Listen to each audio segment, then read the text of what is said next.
Graça e paz, irmãos e irmãs.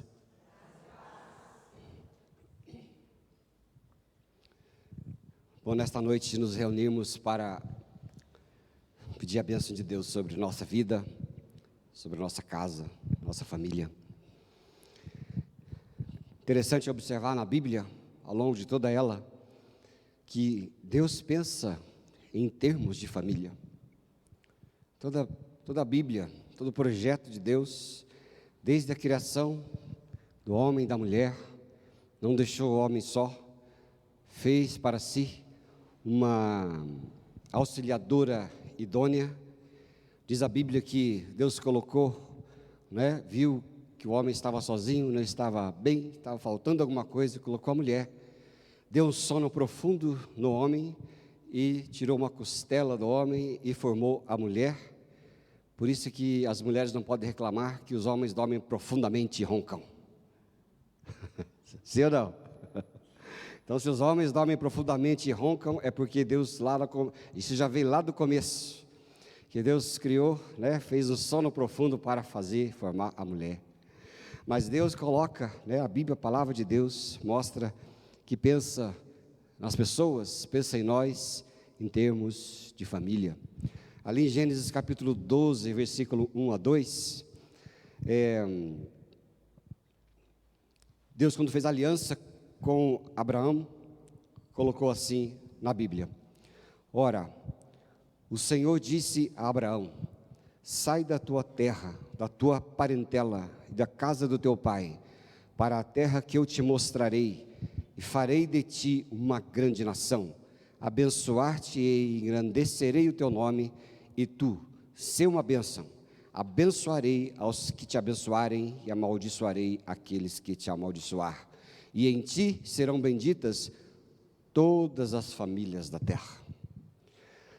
A primeira família foi abençoadora de todas as outras famílias, e ali há uma promessa de Deus para as nossas vidas. Aquele que abençoa a família que anda com o Senhor Jesus é abençoado, é enriquecido, é ministrado, recebe de volta a bênção que declara.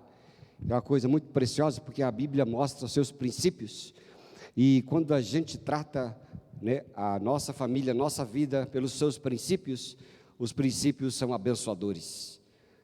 A palavra de Deus abençoa a nossa casa, abençoa a nossa família, abençoa a nossa vida, e tudo que somos e que fazemos, quando nós olhamos para a sua palavra, é entrelaçado em nós. A bênção de Deus, a sua palavra, que perpassa pelas nossas vidas, esse entrelaçamento, ela reflete tudo que somos, que fazemos e quem somos na família. E Deus, o Pai, viu isso que era muito bom. Ainda que a salvação de cada um de nós seja individual, eu sempre digo que Deus não tem netos, só tem filhos. Mas em termos de propósito, Ele trata muito com as famílias como um todo. A gente continua encontrando este fato ali na Bíblia do Novo Testamento, por exemplo, quando a gente vê Atos capítulo 11, versículo 14, é lógico que os versículos são inúmeros, mas a gente pega de um só para ilustrar, E diz assim a Bíblia ali em Atos capítulo 11, versículo 14. Vamos ler junto, povo? O qual te dirás palavras mediante as quais serás salvo, tu e toda a casa. Quando Deus alcança um de nós, esse alargar de espaço vai para toda a nossa família também. Essa bênção, ela espalha pelos lados, pela nossa família, pela nossa casa, pela nossa vida, e isso é muito bom. Não pense você, pai, mãe, não pense você, que cuida de alguém, que está na casa de alguém, não sei qual é a realidade sua, como você mora, como está lá na sua casa, que é só você que é abençoado. Não, a bênção, ela se espalha pelos lados, A bênção, ela é muito grande. Deus é um Deus riquíssimo, quando Ele dá a bênção para um, a bênção se espalha para todos. Amém, queridos? Sabia disso? Quando você é abençoado, você espalha a bênção para os filhos, para sobrinhos, para aqueles que moram na sua casa, espalha para o marido, para a esposa, E a bênção ela espalha, porque a bênção de Deus ela é muito grande, ela é muito poderosa, ela é maior do que qualquer tipo de maldição. Olha as sementes de bênção que tem na terra, por exemplo. Você sabe quantas sementes tem uma melancia? Quem já contou, erga a mão, vou dar um presente. Quantas sementes tem uma melancia? 3.654, depende do tamanho. É muita semente. Para cada fruto, Deus espalha e coloca dentro de um fruto a semente do fruto que é abundante. Um dia eu comecei a contar a semente de melancia que eu estava comendo, das fatias que eu estava comendo. Aí eu falei assim, é melhor parar, né? Vou passar a tarde aqui, né? A tarde não vai dar certo. Eu comecei a parar de contar. É muito grande. Para cada fruto há muitas sementes.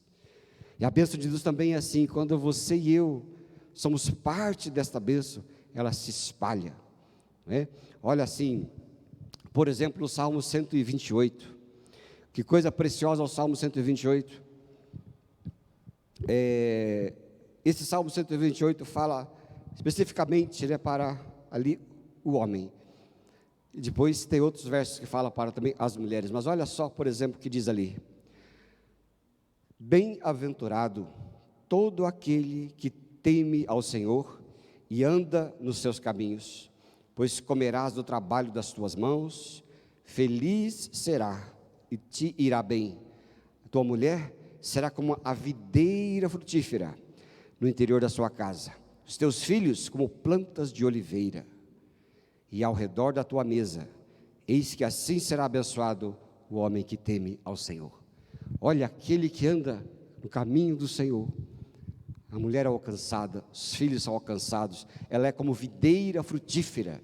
Que coisa espetacular, né, irmãos e irmãs, quando a Bíblia trata de bênção e dá o exemplo de videira, você tem lembrança aí, você que já foi a algum lugar que tem videira? Quem tem? Pega a mão aí. Quem já foi debaixo de uma videira com frutas? O resto não foi ou está com preguiça? Não foram mesmo? Gente, é maravilhoso, né? Há uns tempos atrás nós fomos lá no sul, eu tirei a foto da esposa lá com um cacho de uva, assim, pensa naquela coisa maravilhosa, E quando a gente vê que a esposa será como uma videira frutífera, olha o que Deus, o Pai, está tentando ilustrar para nós. E quando fala que os filhos serão como plantas de oliveira, ele fala da força, a força que você e eu declaramos sobre os filhos, sobre as filhas. Isso é tremendo. Então o Senhor sempre trata, a família e dá ali, torna seu depositário de bênção. Família é importante para Deus. Não importa se hoje você, às vezes tem várias situações, às vezes você vive sozinho ou sozinha, mas você veio de uma família, que a família te acolheu, que a família produziu você, não é verdade? E depois serão outras e outras. Deus sempre tem esse propósito. Lógico que o mundo e as coisas, as filosofias e as que estamos vivendo neste mundo, quer destruir mesmo a família. Mas olha, nada destrói o que Deus faz. Aqueles cujo Deus planta, que Deus, o Pai, salva, que Ele resgata para si, torna-se uma família frutífera, cuja esposa é uma videira, cujos filhos são como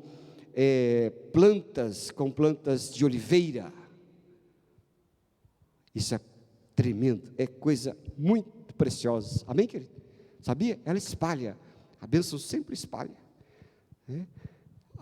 Às vezes quando um é da igreja, outro não é da igreja, olha, acho uma coisa muito interessante que a gente encontra em 1 Coríntios 7, 14, quando Paulo trata com as mulheres, e a gente sabe que quando as mulheres se convertem a Jesus, Deus converte as mulheres, elas às vezes sofrem muito mais com os maridos não crentes, Mas olha o que a Bíblia diz ali, 1 Coríntios 7, 14. Aí ele fala dos dois, na verdade, Então vamos lá, vamos ler junto? Porque o marido incrédulo é santificado no convívio da esposa, e a esposa incrédula é santificada no convívio do marido crente. De outra sorte, os vossos filhos seriam impuros, porém agora são santos. Olha como a bênção de Deus se estende, Ela se estende. Às vezes a mulher não é crente, o marido, pela convivência, santifica a esposa. E ele reivindica a promessa de Deus sobre a vida da esposa. E também o contrário, né? Quando a esposa, ela é crente, o marido não é, ela pelo convívio, pela sua perseverança, pela sua fé, ela santifica o marido, né? Ou seja, ela invoca a bênção de Deus sobre o marido, ela invoca a bênção de Deus sobre aqueles que estão em volta dela, entende? A gente aconselha tanto as mulheres. Tem uma irmã de uma igreja que eu passei, que ela, conversando comigo, ela fala: pastor, eu sou tão triste, porque é assim na minha casa, eu venho, ele não vem, e ele implica comigo, e não sei o quê, aquela coisa toda, dá vontade de desistir de tudo. Eu disse para ela: não desiste de nada, entrega para Jesus. Jesus, ele é aquele que cuida de nós, e a Bíblia fala que você vai santificar o seu marido. Aí, engraçado, depois ela veio falando para mim, conversando: pastor, eu cheguei lá, ele estava dormindo, e eu comecei sim, eu colocava a mão sobre cima dele assim, enquanto ele roncava, eu dizia assim: Senhor, eu santifico esse homem. Olha que coisa boa. Esse traste desse homem que não dá sossego, mas eu santifico esse homem, eu abençoo esse homem, e eu reivindico pela sua promessa essa criatura. E ela falava, porque às vezes você ora para pessoas que estão meio com raiva, né? Quem já orou com raiva aqui? Às vezes já orei com raiva: Senhor, se eu quiser, o Senhor faz, se eu quiser, olha, que seja. E ela falou daquele jeito. Pouco tempo depois, você sabe, né, o testemunho, né? O marido lá abençoando a igreja, porque a bênção de Deus que estava naquela mulher santificava o marido, entendeu? E assim também é com os filhos dos crentes. Eu sei que, infelizmente, às vezes, muitos filhos, quando ficam na adolescência, se tornam jovens, infelizmente, eles não sei o que acontece, né? Eles dão aquelas revoadas. Mas olha, a mãe e o pai, família, ela se coloca de joelho para santificar aquele filho que está longe, ou aquele filho que está longe, não de casa às vezes, mas longe do Senhor. E invoca a bênção de Deus, e declara a bênção de Deus sobre aqueles filhos, e fala: Senhor, que aquela palavra que está plantada naquele coração venha a germinar. E germina, sabe, irmãos? E germina mesmo. E ela vai longe, e ela não morre. Tem semente que não morre. Quando você assiste na TV esses programas de natureza, eu lembro bem no deserto que tem uma planta que ela parece uma bola assim seca, que ela rola, né? Aquela planta, ela cresce, ela fica verde, e ela fica bonita, mas depois de um certo tempo, pelas necessidades do clima, ela seca todinha e fica uma bola seca, e o vento roda ela para tudo quanto é canto, e conforme vai rodando aquela bola para tudo quanto é canto, as sementes elas vão se soltando e semeando o solo. Mas depois de, por incrível que pareça, depois de quase 50 anos, aquela bola seca, depois de uma chuva, ela dá aquele broto de novo, ela fica verde de novo, porque a semente que está dentro dela não morre, entende?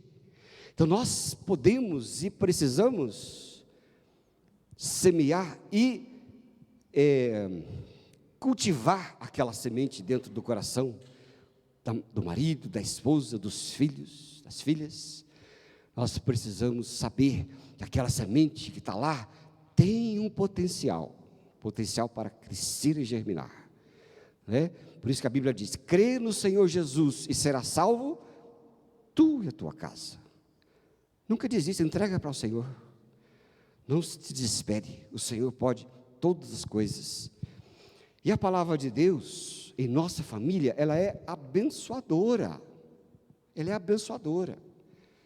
nós nunca podemos nos esquecer delas. Por isso que a gente tem às vezes esses tempos que a gente fala da palavra em nosso lar, né? Ela fala sobre todo mundo. Desde que Deus instituiu, né, a família, Ele a protegeu com a sua palavra, deu às pessoas que deveriam proteger esse núcleo tão precioso, que é núcleo de bênção para todos. E lá, em todo o tempo na Bíblia, ela fala sobre cada um de nós. Eu vou ler aqui com vocês, Efésios capítulo 6, versículo 1, versículo 3. Olha que coisa interessante. Vamos ler junto? Filhos, obedecei vossos pais do Senhor, Por isso é justo, honra teu pai e tua mãe, que é o primeiro mandamento com promessa, para que te vá bem e sejas de longa vida sobre a terra. Olha que interessante. Aí, a Bíblia do Novo Testamento, ela reitera um mandamento lá do Antigo e coloca ainda uma lembrança. Não que não tenha lá, tem, ele só lembra que é o primeiro mandamento com promessa, né? Ela mostra o trato dos filhos com os pais. Que coisa boa, né? Às vezes nós temos, né, consequências ruins, e às vezes até mesmo maldição em nossa casa, por falta de honra aos pais. É interessante que quando os filhos são pequenos, eles devem obediência aos pais. Obediência. Ouvir os pais. Eu sempre falo lá em casa para os filhos, olha, os pais sabem muita coisa, hein? Sabe aquela velha história, quando chega o filho ou a filha arrastando um caçudo ou uma caçuda para dentro de casa? Aí você olha e você fala assim, o pai fala, pim, acho que não é isso não. Aí eu sempre digo, escute o pai e a mãe, que ele sabe, ele sabe, escute, porque ele sabe. Não só nisso, mas em tantas coisas que os pais falam para os filhos, escute, que você vai ser abençoado. E depois que os filhos crescem, eles vão embora, o que é que resta? A honra do filho aos pais. É a honra. No começo é a obediência dentro do lar da casa, e depois vem a honra, não é? Você já tem a sua vida, eu tenho a minha vida, a gente saiu de casa, a gente constituiu família, e o que eu faço agora com o meu pai, com a minha mãe? Eu honro. É a honra, é a alegria, é o respeito, né? Os filhos devem a seus pais não apenas a obediência, mas também a honra. E quando se casam, os filhos deixam o pai e a mãe, unem-se ao seu marido ou esposa, e às vezes põe fim à necessidade da obediência, mas aí entra a honra, né? Olha só o que diz a Bíblia em 1 Timóteo capítulo 5, verso 4. Diz assim, vamos ler junto? Mas se alguma viúva tem filhos ou netos, que estes aprendam primeiro a exercer a piedade para com a própria casa e a recompensar os seus progenitores, pois isto é aceitável diante de Deus. Olha que coisa interessante. É a honra aos pais. Como é coisa, esses dias eu estava assistindo lá em casa, engraçado, uma família lá em Açaí, norte do Paraná, cujo pai, era uma família de japoneses, e o pai estava lá, e o pai já estava bem idoso, e antigamente aquele lugar era um lugar de ecoturismo, mas depois veio a pandemia, os filhos ficaram muito receosos de um monte de gente por lá, então hoje não está mais aberto ao ecoturismo, mas aí eu fiquei olhando a honra que as filhas daquele senhor, aquele japonês, cuidava do pai, né? Você lembra disso, André? O pastor lembra? Cuidando, zelando, né? Honrando seu pai. Acho que a mãe já tinha morrido, se não me engano, tinha morrido, mas honrando o pai. Se tivesse a mãe, estava a mesma coisa, né? Cuidando, zelando, provendo, protegendo, né? Que coisa preciosa, né, queridos? Honrar até o fim, né? E hoje tem muitos filhos amaldiçoados, porque eu conheço muitos idosos abandonados pelos filhos.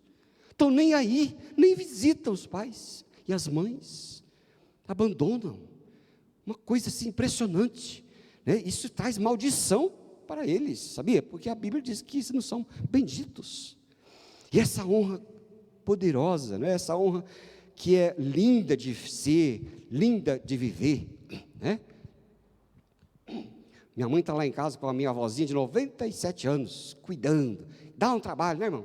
Dá um trabalho, que só Jesus. Aí ela fala, não, eu não largo a minha mãe por nada. Está certo. Mãe, vai em casa lá em Curitiba visitar. Aí ela fala, mas não posso deixar a avó não viaja, a avó não pode viajar, ela não pode sair. E quando eu saio, ela fica quase doida quando eu não estou aqui, né? Aí eu falo, está certo. O dia que despedir da mãe, despede com missão cumprida. É ou não é verdade? Despede com a missão cumprida, com a consciência tranquila. Despede em paz.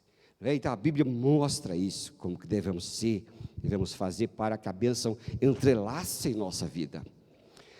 Aqui também diz aos pais, né? Olha que coisa interessante, lá em Efésios 6, versículo 4, fala assim aos pais, vamos ler junto aí, Efésios 6, verso 4, está certo aí ou eu coloquei errado? Efésios 6, 4, aí está o 5, vamos lá junto? E vós, pais, não provoqueis vossos filhos a ira, mas criai-os na disciplina e na admoestação do Senhor. Olha que coisa boa. Ele fala para os pais, tenham paciência, orem, não provoquem a ira dos filhos, né? Não forcem demais os seus filhos, dê a eles, né, a condição necessária para ter uma vida sábia. Coisa linda, né, queridos? Quando a gente sabe que a palavra de Deus nos ensina para cada um de nós lidar, abençoar, né, a vida dos filhos, a vida das nossas filhas, admoestando, criando, não irritá-los, né, porque às vezes os pais e as mães, eles forçam tanto que irritam os filhos, né, às vezes provocam a ira dos filhos, às vezes quer suscitar, às vezes situações em que não respeita os filhos, né, que às vezes os filhos têm lições para dar para a gente, não tem? Quem já experimentou isso aí? Experimentaram ou não? Não é? Olha, lá em casa, né, sempre as meninas vêm e ensinam coisas para mim e falam assim, não, é verdade, né, que coisa interessante. A gente fica observando, né, como que elas vão, e eles vão mostrando também para a gente. Às vezes muitos pais irritam os filhos porque vai mandar alguma coisa e o filho responde de certa forma e acha que está desrespeitando. E aí a gente tem aquele ego inflado, né? E a gente fala, tem que respeitar o seu pai, sua mãe. Mas às vezes não é isso que está acontecendo, né? Às vezes a gente quer impor alguma coisa sobre, mas a Bíblia fala que os pais também devem amar e ter paciência, lógico, cuidar, ensinar, disciplinar, mas cuidar bem. Aqui também em Efésios 5, 28, a gente vê que a palavra de Deus diz que maridos devem amar suas próprias mulheres. Vamos ler junto? Assim também os maridos devem amar sua mulher como ao próprio corpo, porque quem a ama, a esposa a si mesmo se ama. Fala aos maridos, você ama, tem que amar. A gente, né, marido, falha tanto nessas coisas, né? Tão espinhoso falar, a gente começa a falar, a gente começa a sentir culpa, né? Aí a mulher olhando ali, ó, e você olhando para o seu esposo do lado aí, você ama aí, você honra, você respeita, né? A coisa é assim. É lógico que ninguém é perfeito, mas Jesus, com o Espírito Santo, torna-nos perfeitos, né? Dá o discernimento para sermos homens amorosos, que voltam atrás, que pedem desculpa, que fazem tantas coisas, e que ama como ao seu próprio corpo. Agora as mulheres, não vai ficar de fora não, viu? Bora aqui, ó. Efésios 5, 22 e 24. Ele fala, agora só as mulheres vai falar. Brincadeira, vamos ler todo mundo junto? As mulheres sejam submissas ao seu próprio marido, como ao Senhor. Continua assim, porque o marido é o cabeça da mulher, como também Cristo é o cabeça da igreja, sendo ele próprio o salvador do corpo. Mas assim como a igreja está sujeita a Cristo, assim também as mulheres sejam em tudo aos seus maridos. É a submissão em amor, né? É a missão junto, né? A submissão que fala a Bíblia não é estar por baixo, né? Como muitas vezes a gente subentende, ou às vezes até um pensamento maldoso entende, mas a submissão vem da raiz missão junto, submissão, né? É a missão do companheirismo, a missão de estar junto, a missão de fazer. E isso é muito importante. E a gente então é alvo de bênção quando a gente lê e anda pela palavra do Senhor. Amém, queridos? Quanta coisa a gente esquece da palavra de Deus, né? A vida em família é muito complicada, porque a vida em família é concentrada, né? É dia e noite. Você dorme, você acorda, você sai, você chega, você está em todo lugar, você está tudo junto, né? Tudo ali, naquela convivência concentrada. E às vezes dá curto-circuito para todo lado, né? Não dá? Dá choque, curto-circuito, sai faísca, não dá? Dá fight, dá aquela coisa toda. Mas o que é isso? Isso é anormal? Não, isso não é anormal. Lógico, é anormal quando passa de todos os limites. Mas quando você vive concentradamente, é normal que essas coisas aconteçam. Né? Só não acontece com seu amigo, com a sua amiga, que você vê de vez em quando, que você está lá fora, que você vai trabalhar, depois vai embora. Lógico, ali é tudo mil maravilhas, né? Mas quando você está junto, concentrado, aí as tensões, elas acontecem, mas nós temos o Espírito Santo para nos abençoar, com conhecimento, nos abençoar com a mente do Senhor Jesus, para nos dirigir, né, para nos fazer perfeitos. E aí também a gente encontra três coisas interessantes para a gente encerrar. A escala de valores da nossa família, para ela ir bem, né, uns aos outros. Em primeiro lugar, a gente vê na nossa vida, né, quem está em primeiro. Eu vou ler com você Marcos capítulo 12, versos 28 a 31. Olha que coisa interessante. Diz assim a Bíblia: chegando um dos escribas, tendo ouvido a discussão entre eles, vendo como Jesus lhe houvera respondido, bem como, então perguntou, qual é o principal de todos os mandamentos? Aí então respondeu Jesus, o principal é, ouve, ó Israel, o Senhor nosso Deus é o único Senhor. Amarás, pois, o Senhor teu Deus, de todo o teu coração, de toda a tua alma, e de todo o teu entendimento, e de toda a tua força. Primeira coisa em nossa vida é amar, servir ao Senhor Jesus Cristo. Ele deve ser o centro de toda a gravidade de uma família, né? Ele é o centro gravitacional, nós giramos em torno dele, porque Ele é a nossa essência, é a Ele quem servimos, a quem nós amamos. E por que nós o amamos? A Bíblia diz, porque Ele nos amou primeiro, Ele nos comprou, Ele nos tirou do império das trevas, Ele nos criou para si, como a joia mais preciosa que Ele pôde criar, que somos nós, né, o ser humano, e é a família que Ele criou. Ele é o principal, e quando Ele é o principal, essa bênção, ela se espalha em volta de nós, sabia? Por que Deus tem que ser o principal na nossa vida? Porque Ele gosta de ser o principal, porque Ele quer chamar a atenção tudo para si, né? Porque Ele se acha, porque é isso, aquilo outro. Não, Ele é o principal porque Ele sabe que se Ele for o principal, todas as áreas da sua vida irá bem.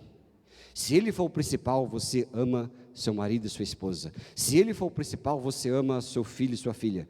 Se Ele for o principal, nas dificuldades financeiras da sua casa, você vai ter recurso para superar. Se Ele for o principal, você terá forças para vencer qualquer batalha de doença na sua família. Se Ele for o principal, você terá forças para viver, porque nenhum ser humano vive sem a força de Deus. E quando a gente deixa Jesus de lado, o principal sai do lado, você começa a se embrenhar pelas suas próprias forças, e você entra no estado de falência.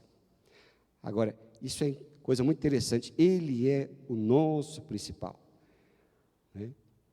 E em tudo, eu amo mais a minha esposa do que a Jesus. Eu amo mais a Jesus, porque Ele me faz amar a esposa. Eu amo mais a minha filha ou a Jesus? Eu amo mais a Jesus, porque Ele me dá capacidade para amar a minha filha. Ele ama mais o genro ou ama mais a Jesus? Eu amo Jesus, porque é Ele que me dá força para amar o genro difícil, a nora difícil. Olha a verdade. Eu brinquei hoje na hora do almoço lá em casa. Genro é que nem cachorro, né? Você não quer, mas depois que tem, não larga mais, né? Porque Deus dá força para você amar as pessoas difíceis, não é verdade? Ele dá vida para você. Olha Mateus 6,33, Jesus diz, buscai em primeiro lugar o seu reino, sua justiça, e todas estas coisas vos serão acrescentadas. Por que eu amo a Deus em primeiro lugar? Porque todas as coisas me são acrescentadas. É na verdade. O amor é acrescentado, a família é acrescentada, a vida é acrescentada, o sustento é acrescentado. Nós precisamos de tudo isso. Amém, querido? Coloque Deus em primeiro lugar na sua vida e Ele vai endireitar todas as coisas. Sabia? Coloca Jesus na sua vida e Ele vai, tudo que está errado na sua vida, Ele vai ser consertado, porque a palavra de Deus, quando ela entra, ela causa um efeito poderoso. Sabia? Onde ela entra, ela conserta. Onde o Senhor Jesus entra na sua vida, o resto começa a ficar em equilíbrio. Mas quando Jesus está fora da sua vida, tudo desequilibra. Aí você não sabe por que você está assim, está assado, por que sofre, por que tem crise, por que nada conserta, por que nada dá certo, nada que você toca prospera, você não sabe por que acontece. Mas eu sei, porque Deus está em segundo lugar. E nessa escala de valores, aí sim vem a família em segundo lugar. Não há dúvida que a família é a nossa segunda prioridade de cuidado. Prioridade depois de Deus. E se alguém negligencia a sua família por causa de qualquer outra coisa, ele não prospera. Porque é impossível, a gente manter em ordem as outras coisas se a nossa casa não está em ordem. Como você vai colocar sua empresa em ordem se não é capaz de colocar sua casa em ordem? Por que a empresa não dá certo? Porque sua casa não dá certo. Conserta a casa, você vai transferir para a empresa a prosperidade. Por isso que acontece isso. Coloca a família em ordem, a sua casa em ordem. A Bíblia diz que ninguém pode ser ministro, por exemplo, da palavra se a casa não estiver em ordem. Ela fala até assim, olha, vocês têm que colocar em ordem a sua casa, porque nada vai funcionar. Se não cuida da família, não pode cuidar da igreja de Deus. Então tudo tem que estar em ordem. A nossa oração não é respondida se a sua casa estiver em ordem, sabia? Olha que coisa interessante, 1 Pedro 3, verso 7. Olha só. Quando diz assim que maridos igualmente vivei a vida comum do lar com discernimento e tendo consideração para com a vossa mulher como parte mais frágil, tratai-a com dignidade, porque sois juntamente herdeiros da mesma graça da vida, para que não se interrompam as vossas orações. Pensou? Se você trata alguém mal da sua família, sua oração é interrompida. Não é que a Bíblia diz? Aí fala do homem para a mulher, mas serve da mulher para o homem também. Fala do homem, mas para a mulher é a mesma coisa. Se você não cuida, não zela, os herdeiros da graça de Deus da sua casa, as suas orações não são ouvidas, porque você deve primeiro cuidar, zelar da família que está na sua casa. As pessoas que estão na sua casa. Não importa se é só mulher, marido, às vezes, tem pessoas, quem vive na sua casa? Suas irmãs, seus irmãos. Se você tem ali uma confusão dentro de casa, cuidado, arruma ali primeiro. E depois você ora, porque a oração, ela é interrompida, diz a Bíblia. E nada mais justo, irmãos? Nada mais justo. Deus olha para nós, olha para mim, para você e eu pedindo coisas para Ele, Ele fala assim, eu vou responder você. Você não cuida nem aí do que estão do seu lado, aí você não tem amor no seu coração, não tem arrependimento, não tem humildade na sua vida, não tem humildade no seu coração para lidar com o seu marido, para lidar com a sua esposa, você não tem humildade para lidar com os filhos, seus parentes aí. Eu vou responder você por quê? Vou compactuar com a sua vida toda despedaçada? Não, arruma primeiro lá dentro da sua casa, e depois você volta e ora, que aí as coisas vão fluir, não é? Deus é interessante. É lógico que Deus responde orações por sua misericórdia e graça, enquanto estamos resolvendo as pendências. Não vamos dizer que Deus não responde, não faz, não funciona. Não, funciona, faz. Mas Ele está lá com o Espírito Santo, tocando no seu interior, para que você seja abençoado, querendo trabalhar no seu interior. Amém, querido? Não é assim? Ele fala isso para nós. E olha só, na outra escala de valores é que a gente fala que é Deus, família e trabalho. Lembra que a gente fala aquela coisa? Aqui está o trabalho, olha. Vamos ler um texto da Bíblia bem interessante, que diz assim. Vamos ler 2 Tessalonicenses 3,10. Olha só o que diz a Bíblia. 2 Tessalonicenses 3, 10 a 12. Por quê? Quando ainda estávamos convosco, vos mandamos isto, que se alguém não quiser trabalhar, também não coma. Porquanto ouvimos que alguns entre vós andam desordenadamente, não trabalhando, antes fazendo coisas vãs. A esses tais, porém, mandamos e exortamos por nosso Senhor Jesus, que trabalhando com sossego, comam o seu pão com dignidade. O trabalho dignifica a pessoa, né? Todos nós olhamos, vamos trabalhar, vamos fazer, não vamos ser peso para ninguém, né? Não vamos ser peso para ninguém, não vamos ser pedra de tropeço para a família de ninguém. Deus sempre deu um dom para cada um de nós, e Ele fala: vão, façam o seu dom, vivam com o seu dom, comam do pão que o seu dom dá para vocês. E Ele fala: não sejam pesos. Muitas pessoas lá na igreja de Tessalonicenses tinham em casa gente que não trabalhava, né? E davam trabalho, quem não trabalha dá trabalho, né? Deu trabalho, e eles falavam assim: tá bom, quem não trabalha que também não coma. Ele já foi radical, né? A apóstolo Paulo já foi, você estava brabo aqui já. Quem não trabalha que também não coma. Mas nós podemos, nós precisamos, para a saúde mental, para a saúde financeira, para a saúde da família, todos unidos, mas nunca deixando que o trabalho atrapalhe a comunhão e o andamento de uma casa, de um lar, não é verdade, irmãos? Nunca permitindo, zelando para a sua comunhão, para que a família. E nessa escala de valores entre Deus, família e trabalho, não tem uma coisa mais importante que a outra. A gente percebe que a gente trabalhando com as três coisas, né? Trabalhando com as três coisas. Uma vez alguém chegou aqui na igreja e disse assim: pastor, não vem mais na igreja porque está atrapalhando lá a minha família. Eu falei: peraí, aí está com problema, né? Então é a sua família, é Deus que não está sendo para você mais importante do que o resto, porque a Bíblia fala diferente, né? Desde quando a igreja atrapalhou a família em algum lugar? A igreja só abençoa as famílias. A palavra de Deus só corrige as famílias, só traz bênçãos para as famílias, só restaura as famílias, tá certo? E os estudantes que estão aqui, né, o trabalho dos estudantes é estudar, certo? Sim, estudantes, sim ou não? Vocês não trabalham ainda, né? Mas o trabalho dos estudantes é estudar para ter o trabalho. Portanto, tem que estudar e tirar nota boa, tá certo? E a gente sabe como que são as coisas na presença de Deus, o Senhor. Como está a sua família, irmão ou irmã? Como está a sua casa? Como está a sua vida? Como você anda vendo? Você tem parado de orar pela sua esposa, pelo seu marido? Tem parado de orar pelos seus filhos e filhas? Como tem estado? Né? Como está a sua casa lá? Tem parado para orar juntos, né? Às vezes dá aquela parada geral, né? Mas depois tem que voltar, né? Não pode deixar assim solto, né? Às vezes dá aquela parada assim, vai longe, depois você volta, faz de novo, né? Mas assim, porque o Espírito Santo vai operando em nossas vidas. Bom é que a gente ore sempre junto, viva sempre junto. Como está sua casa? Como está sua família? E eu gostaria de chamar você para orar pela sua família nesta noite, tá certo? Orar pela sua família.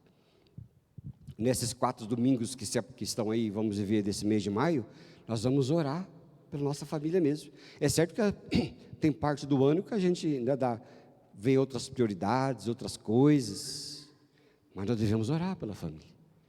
Porque a oração que você fizer nesses domingos serão respondidas. Quem crê nisso, diga amém.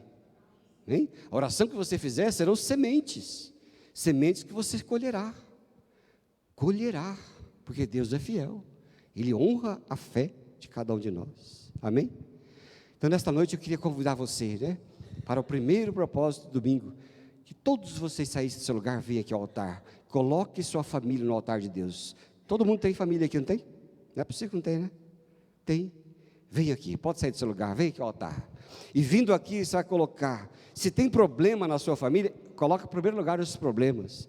Tem os filhos e filhas, coloca os filhos que não estão aqui, né? Se tem pai e mãe longe, vamos colocar. Tem um irmão seu que não anda no caminho do Senhor, coloca ele agora na presença de Deus, né? Quem são?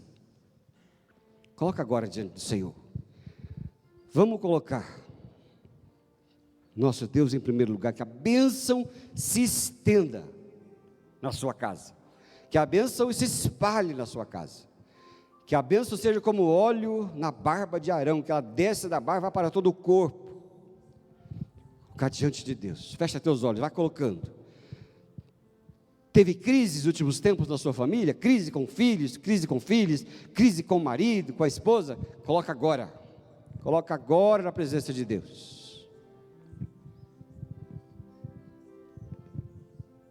Oh Jesus, vai colocando, querido, diante do Senhor, vai colocando, coloca mesmo, é do interesse do nosso Pai, é o interesse do Senhor Jesus, que a família seja restaurada, abençoada, que vá bem, que seja lugar de acolhimento, que seja lugar de refúgio. O lugar mais gostoso da face da terra é a sua casa, é o lugar onde você vive com os seus.